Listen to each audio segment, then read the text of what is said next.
isso. Deixa eu virar o assunto aqui, turma.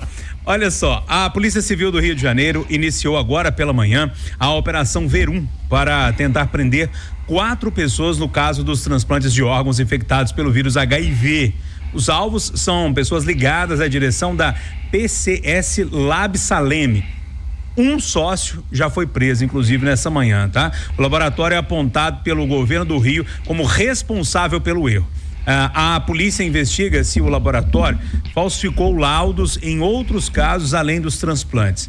O Ministério da Saúde veio a público e reforçou que o Sistema Nacional de Transplantes é reconhecido como um dos mais transparentes, seguros e consolidados do mundo. Pode ser o mais transparente, mais consolidado, mais seguro do mundo, Edilene, mas teve um problema gravíssimo no Rio de Janeiro.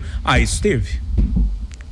Pois é, isso é um problema, o risco, né? E o governo federal tenta se defender disso. A própria ministra da Saúde tem dito que não pode manchar a história do SUS, mas é uma mancha, é uma mácula. E o mais impressionante dessa história inteira é que podem ter muitos outros casos. Nossa Diana Rogers trouxe hoje a informação de que na perícia que fizeram nesse laboratório não encontraram kits de teste de HIV. Pode ser que todos os órgãos que passaram por lá, né, que tiveram essa intermediação, possam não ter sido testados. Então, muitas outras pessoas podem estar infectadas.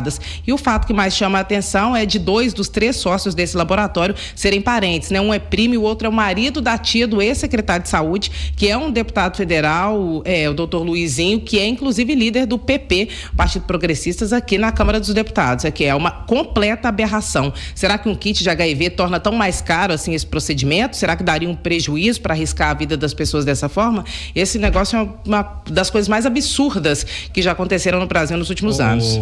William, quando você coloca no PowerPoint assim e vê as ligações, nossa, como aquela do, como é que chamava o promotor lá? Esqueci o nome dele. Deltan Dallagnol. O PowerPoint do Deltan Dallagnol é desesperador. E eu liguei pro gabinete do doutor Luizinho, tentei uma entrevista com ele estava em Roma. Ele falou assim: não, o doutor Luizinho não é mais secretário, não quer falar. Eu falei: opa, calma aí, vem cá, deixa eu te explicar uma coisa, meu senhor.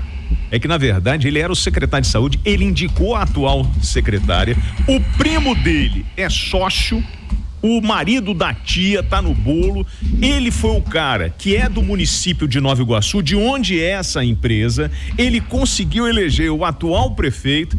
A gente tá falando de um contrato, sei lá, dos seus 19,6 milhões de reais.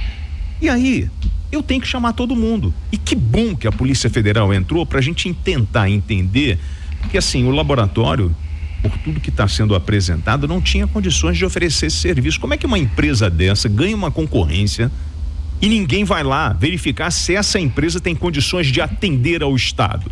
Então, me perdoem, tem sacanagem no meio? Tem pilantragem no meio? Isso foi indicação de alguém? Como é que foi todo o processo envolvendo isso? E o dinheiro pago a essa turma aí? Porque a gente está falando de qualificação técnica para atender a população. É um laboratório que tem uma base, a sua matriz em Nova Iguaçu, uma outra unidade em Belfor Roxo.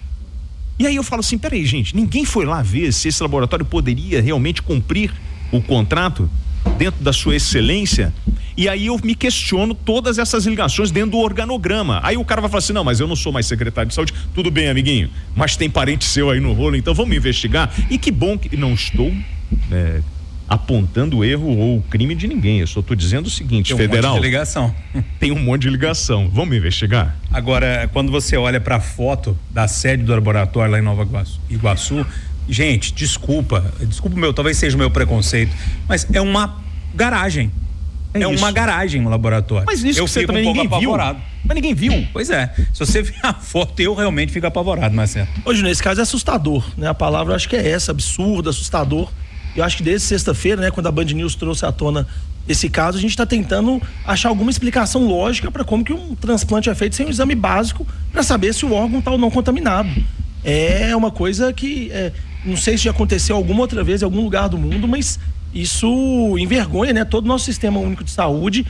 Deve ser motivo de vergonha muito grande para a Secretaria de Saúde do Rio, porque isso coloca as pessoas em dúvida e com medo.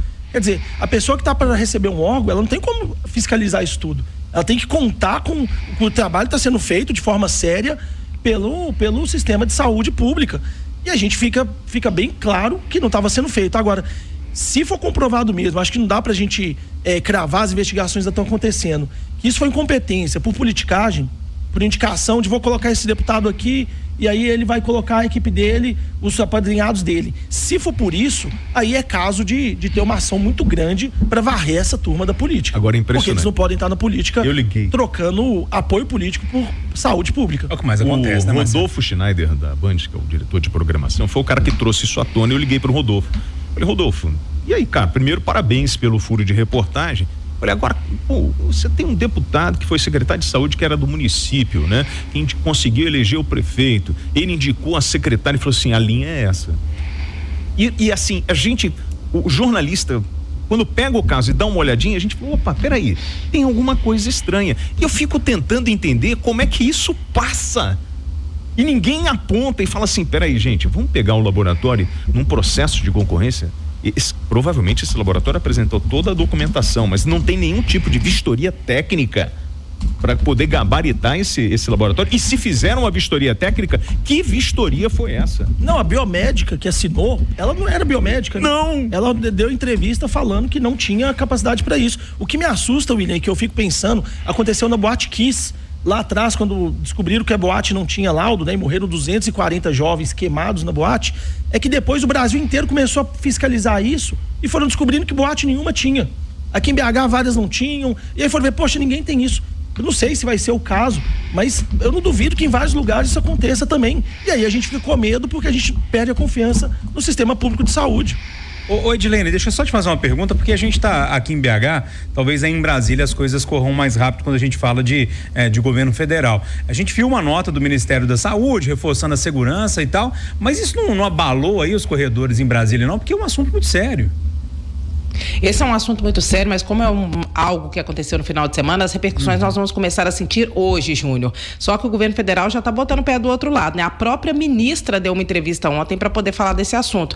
Nós acompanhamos isso. Então, o que a gente tem que ficar de olho é, porque aí nesse ponto você ter governos em lados opostos pode ajudar, porque o governo federal não vai pegar leve com uma prefeitura que não está alinhada. Então, você pode ter certeza que o governo federal vai fazer de tudo para essa mancha não ficar com ele, e isso pode inclusive acelerar as investigações, a punição, seja lá o que for nesse caso. Se não fica com o governo federal, eles vão colar um carimbo talvez no governo do Rio de Janeiro, talvez seja isso. Mas, gente, agora alguém vai ter que ficar com essa. A questão agora não é empurrar a culpa para um ou para outra, a questão é entender o que aconteceu, né? Mas nós estamos falando de fiscalização, né? Porque além de empurrar a culpa, tem fiscalizar como deveria fiscalizar, né? E isso daí, de repente, pode acontecer. Agora começam a empurrar, não, foi Secretaria de Saúde, já foi o ex-secretário, ex-secretário, não é mais secretário, tá em Roma, tá não sei aonde. Não, tem que entender exatamente o que aconteceu e punir. Aconteceu um erro, porque Marcelo. Senão isso vai voltar a acontecer. É um falso negativo, foi um erro. E aí, o questionamento é... Mas você considera isso como um erro? Não foi um erro. Pode ser que não tenha tido nem teste, né? Você tem uma pode biomédica... ter sido uma fé, já não sabe, a polícia que vai investigar. Má fé, você fazer um... não fez um teste, filho, pelo amor de Deus. Perdão, você tem uma biomédica que assinou um laudo, que ela dá uma entrevista falando que ela não leu um laudo. Que ela não sabe por que a assinatura dela tá ali. Isso não é erro não, gente. Isso é muito mais sério do que um erro. E aí é preciso, desde lá de Brasília até Nova Iguaçu, lá no Rio de Janeiro, ter uma cadeia detalhando quem são os responsáveis e o que aconteceu. Não é simplesmente um erro de um falso positivo. Esse laboratório era uma bagunça, pelo que a gente está vendo. Ele não tinha condições de operar dentro daquele sistema. E por que ele tem autorização para operar? Entendi. Teve uma concorrência para isso, né, filho? Ponto final, nosso Conversa de Redação, que teve os jornalistas William Travassos, Marcelo da Fonseca e Edilene Lopes.